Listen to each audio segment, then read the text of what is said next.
ছোট মাছ রান্না করা ঝামেলা বলে আমরা অনেকেই ছোট মাছ পছন্দ হওয়া সত্ত্বেও খাই না। আজকে একদম সহজভাবে রান্না করে দেখাবো। আসসালামু আলাইকুম, আমি সারহাজুই চলে এসেছি নতুন একটা ভিডিও নিয়ে। আমি এখানে ছোট কাচকি মাছ নিয়েছি। এটা পরিষ্কার করা একদম সহজ। শুধু বড় বড় কিছু ময়লা থাকে সেগুলো ফেলে একটা জালিতে বেশ কয়েকবার পানি দিয়ে ভালো করে ধুলেই পরিষ্কার হয়ে যায়। ছোট মাছ আমি আজকে রান্না করব আলু আর বেগুন দিয়ে। আমি বেগুন আর আলুটা মাছের সাথে মিশিয়ে কেটে নিয়েছি।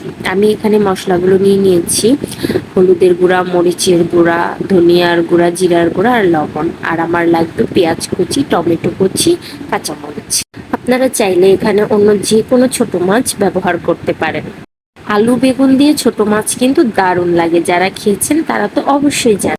আমি একটা প্যানে এখানে পেঁয়াজ কুচি, কাঁচামরিচ কুচি, টমেটো কুচি আর গুঁড়া মশলাগুলো সব দিয়ে ভালোভাবে মেখে নেব।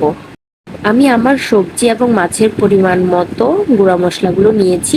আপনারাও আপনাদের পরিমাণ মতো কম বেশি বাড়িয়ে কমিয়ে যে যেমন ঝাল খান সেরকম নিতে পারেন, কোনো সমস্যা নেই। আমি এখানে তেল দিয়ে দেব। তেল দিয়ে এখন আমি এটাকে ভালোভাবে মাখাবো, একদম চটকে চটকে। এই রান্নাটার মধ্যে এই মাখানোটাই হলো আসল। এটা যত ভালোভাবে মাখাতে পারবেন রান্নার স্বাদটা কয়েক গুণ বেড়ে যাবে। একটু সময় নিয়ে এটা মাখালেই দারুণ টেস্ট চলে আসে রান্নার মধ্যে। ব্যাচেলার ভাইয়ারা আপুরা ছোট মাছ পছন্দ হওয়া সত্ত্বেও খেতে পারে না, বেশি সময় লাগার জন্য, আবার ঝামেলার জন্য। তো এইভাবে কিন্তু খুবই অল্প সময়ে রান্না করা যায়। আপনারা চাইলে যখন তখন এটা রান্না করে খেতে পারেন। এই রান্নাটা কিন্তু কোনো ঝামেলাই না।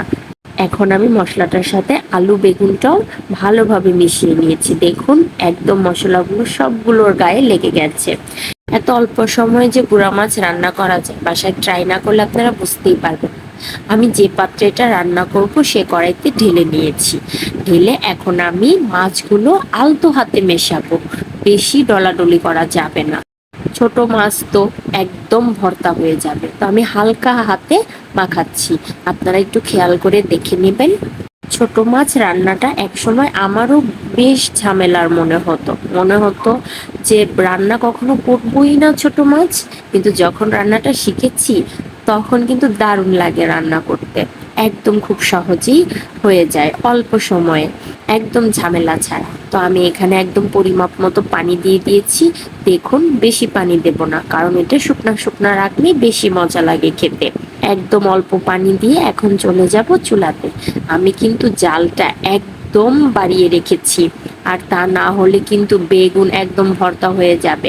আর ছোট মাছ রান্না হতে বেশি সময় লাগে না। আমি ঢেকে 5 মিনিটের মতো জালটা বাড়িয়ে রান্না করেছি। দেখুন আমার বলক চলে আসছে। আমি আর 5 মিনিটের মতো রান্না করব। ঝোলটা শুকাতে শুকাতেই আমার রান্নাটা কমপ্লিট হয়ে যাবে। দেখুন কত অল্প সময়ে রান্নাটা হয়ে গেল।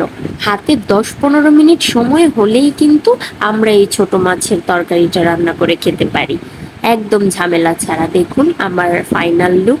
দেখুন দেখুন কতটা লোভনীয় লাগছে, একদম উপরে তেল ভাসছে, দারুণ মজা হয়েছিল। আমি এখন কিছুটা ধনিয়া পাতা দিয়ে নামিয়ে নেব। আমার রান্নাটা একদম কমপ্লিট। চাইলে যার পছন্দ না তারা ধনিয়া পাতাটা স্কিপ করতে পারেন। ছোট মাছে ধনিয়া পাতা কিন্তু খারাপ লাগে না, বেশ ভালোই লাগে।